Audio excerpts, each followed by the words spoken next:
Merry Christmas and welcome to Gabble Corrects 2024, a look back at the year across the Australian media landscape. As disciples of Paul Barry, we're at a loss after our Supreme Leader's departure, so we're picking up the slack. While Australian media has been rocked with scandals over the past year, with everything from allegations of toxic workplace culture at Channel 7 to allegations of toxic workplace culture at Channel 9, it has been the ABC which has delivered some of the most egregious failings of all: spelling mistakes. And this is despite ABC News spruiking a promise to its audience this year. All the latest, all verified, all the time. news.abc.net.au, a new way to stay in the know. All the latest, all verified, all the time.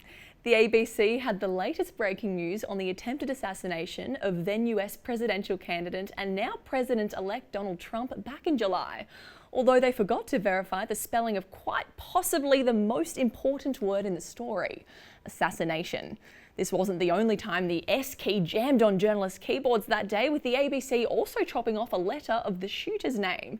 And more recently, while the manhunt for a gunman who shot dead a health insurance CEO in the States resulted in the arrest of Luigi Mangione, that wasn't the same name produced by the ABC. Where's the justice? Apparently, there is none. But back in Australia, one of the major stories of the year centred around the Bruce Lerman defamation case against Network 10 and journalist Lisa Wilkinson.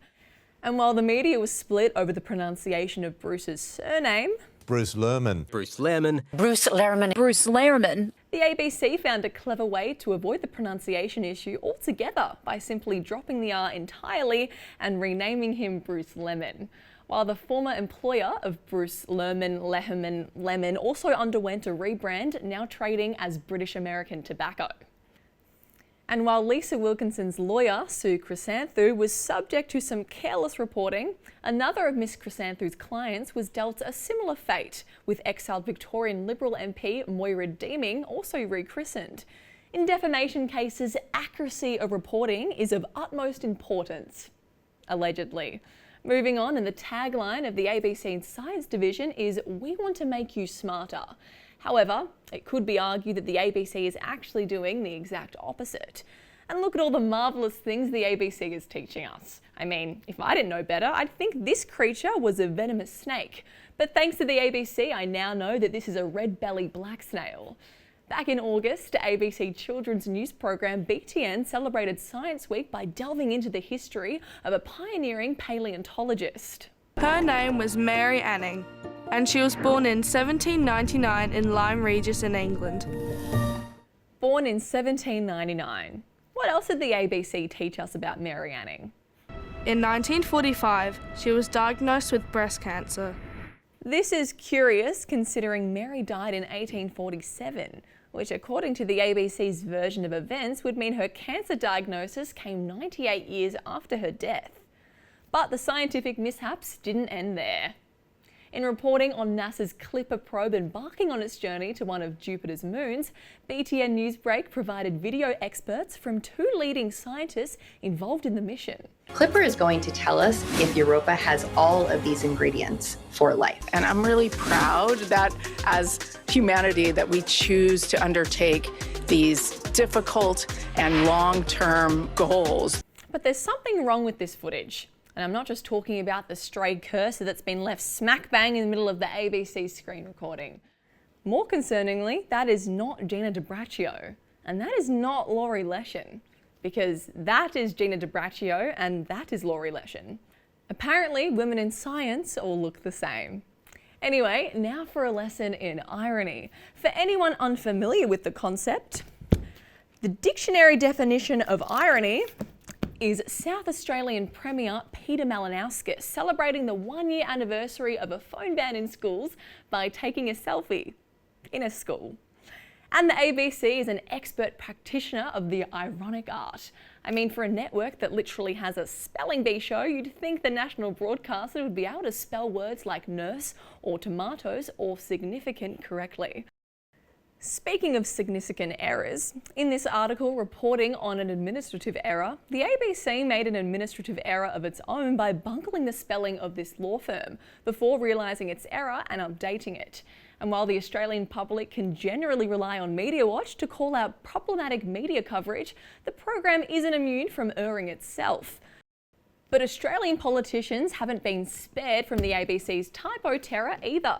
Former New South Wales Premier Gladys Berejiklian and former MP Darryl Maguire were found to have engaged in corrupt conduct and were punished by having both their names misspelt in the same article.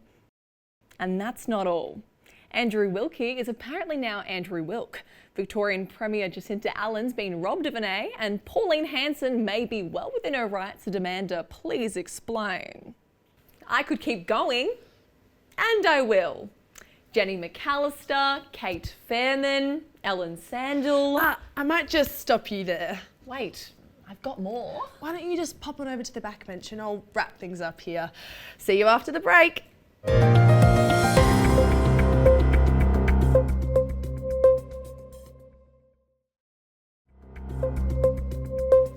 Welcome back. Hope you enjoyed those small business ads, or should I say, small business.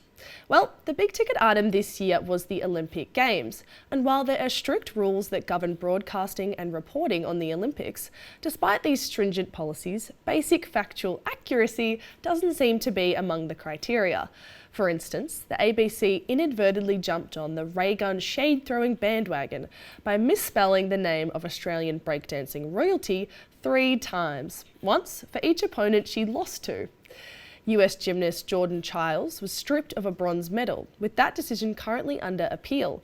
But if she isn't successful, at least she's gained a new first and last name, thanks to the ABC. But perhaps the most outrageous error goes to the ABC's children's news service, BTN, which provided this Olympic Games explainer to the kids of Australia. The Olympic Games started hundreds of thousands of years ago in ancient Greece.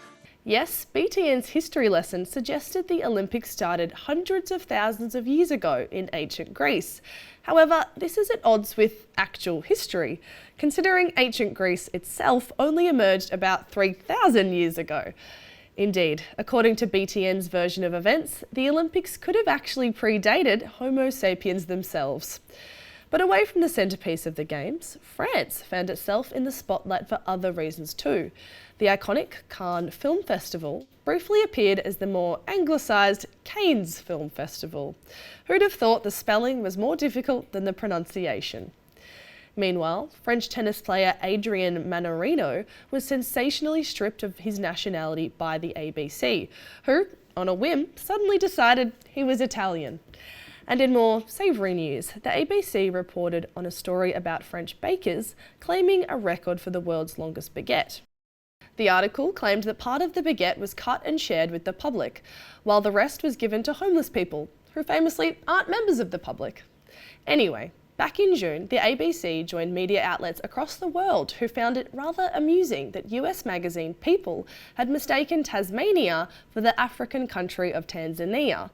Aside from the irony of the ABC making its own grammatical error in an article ridiculing a similar mistake, the ABC's grip on geography is not much better.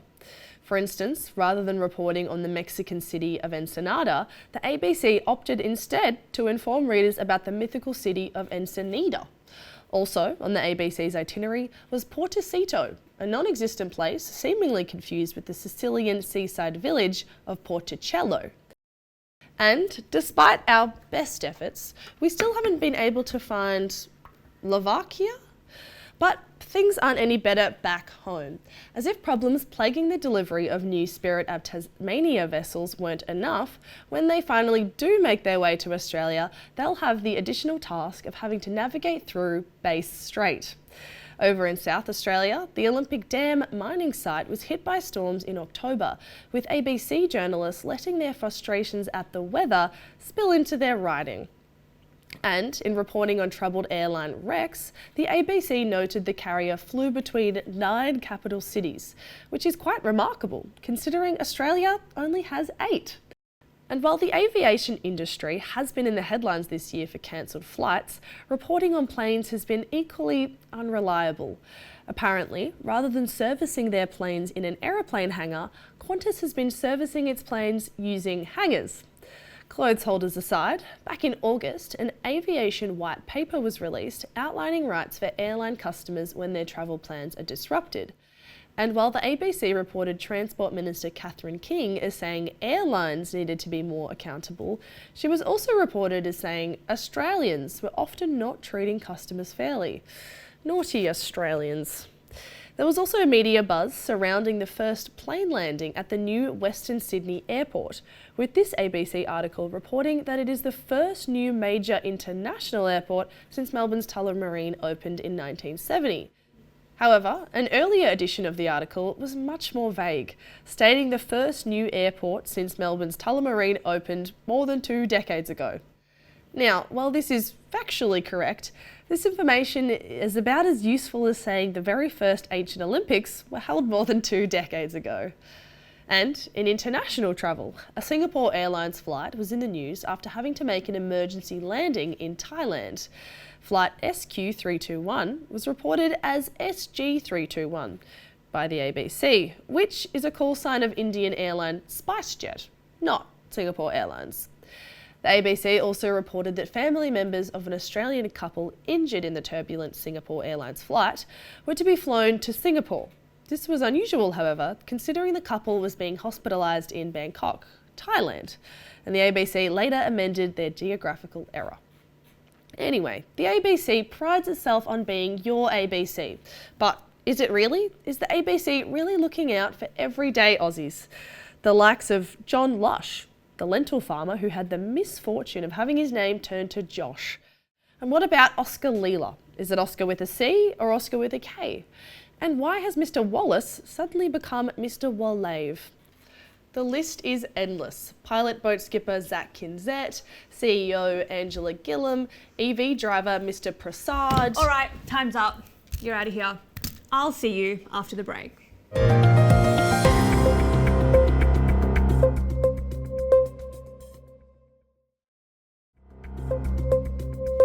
Welcome back. While an international feud involving Elon Musk, Joe Rogan and ABC chairman Kim Williams was not on anyone's bingo card for 2024, according to Mr. Musk, the ABC is a Russian Pravda.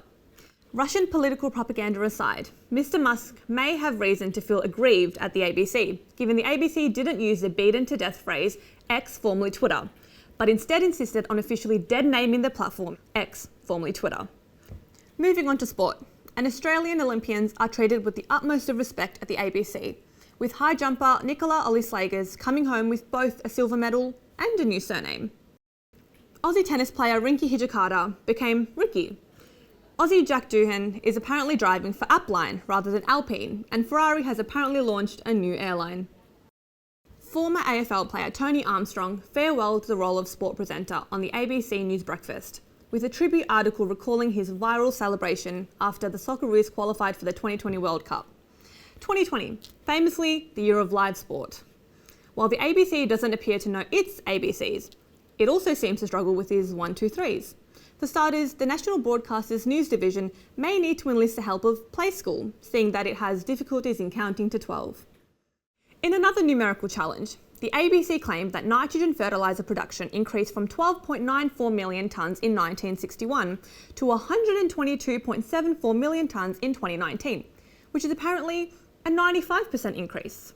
However, according to sources including the Intergovernmental Panel on Climate Change and any calculator, this is actually an increase of about 800%. And despite being responsible for educating thousands upon thousands of kids around the country, the ABC's children's news service, BTN, doesn't have a grip on Pythagoras' theorem, even though the formula is comprised exclusively of letters contained in the National Broadcaster's acronym. BTN managed to produce this incorrect version of the equation. As a result, BTN will not return to air next year until its entire production team repeats the inane maths. In a time where diplomatic relations between Australia and China are as heightened as ever, there is clearly a lot of work to go in fully repairing the Australia-China relationship. There are some key points of tension that do remain. The national broadcaster didn't do anything to ease those points of tension, misspelling the Chinese cities of Guangzhou and Shenzhen. It appears China's one country, two systems got lost in translation and became one city, two spellings. But that's not the only language issue, because in this article warning about the risk of sensitive Aussie data being sold to foreign actors including China, the main image caption was entirely written in simplified Chinese. The caption was later updated to English and now reads, "There are calls for urgent action to prevent the data of security personnel from being on-sold to foreign actors." This action obviously wasn't urgent enough to prevent the irony of the ABC producing an example of foreign interference in an article warning about the very dangers of foreign interference. Moving on, an esteemed ABC broadcaster Fran Kelly delivered this year's Andrew Olley Media Lecture, where she discussed the future of media and the role of journalists. We have to do what we do so well: question, check, verify, and check again. Basic stuff. And yet, the ABC continues to struggle with some of this basic stuff. For instance, the alleged theft of special edition Bluey coins resulted in the ABC identifying one man with two different names. More recently, the ABC kicked an own goal in its publicity department when spruiking the new News Breakfast team for 2025 and misspelling Emma Rebellado's name.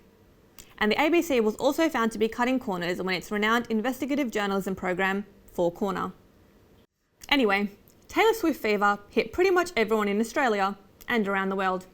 Everyone except the ABC, it would seem, which outed itself as a fake Swiftie after misspelling the name of her boyfriend, Travis Kelce.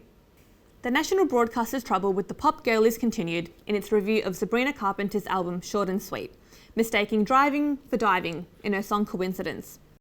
This is particularly concerning considering Sabrina herself plays grammar cop in another song on the album where she muses, "This boy doesn't even know the difference between there, and they are." Turns out the ABC doesn't even know the difference between dove and drove. And in a throwback to 2010 and Justin Bieber's breakout song Baby, the ABC made the ludicrous error of bungling the name of the featuring artist on the song, Ludacris. And with the passing of voice actor James Earl Jones in September, those raised on Hakuna Matata experienced the anguish of Simba's dad dying all over again. I think I speak for everyone when I say, R.I.P. Mustafa. But credit where credit is due. Kudos to the ABC though for getting Dr. Stephanie Westcott's name correct here. It's just a pity that the national broadcaster then proceeded to spell her name incorrectly on 7 separate occasions in the rest of the article. Auntie also made a mess of ABC royalty Libby Gore, stuffing up both her first and last names. And despite holding the prestigious title of Australian of the Year, there was no respect shown for Richard Scolyer. Wait a minute, are you starting your own list of names? Because I'm not finished. What else have we got here? We've got Keir Stamer, Christian Lindner. I've got more names too. Philip Mertens, Susie Teigen. All right, enough. Stop gabbling. Listen to Pravda Chief, ABC Chair, Kim Williams.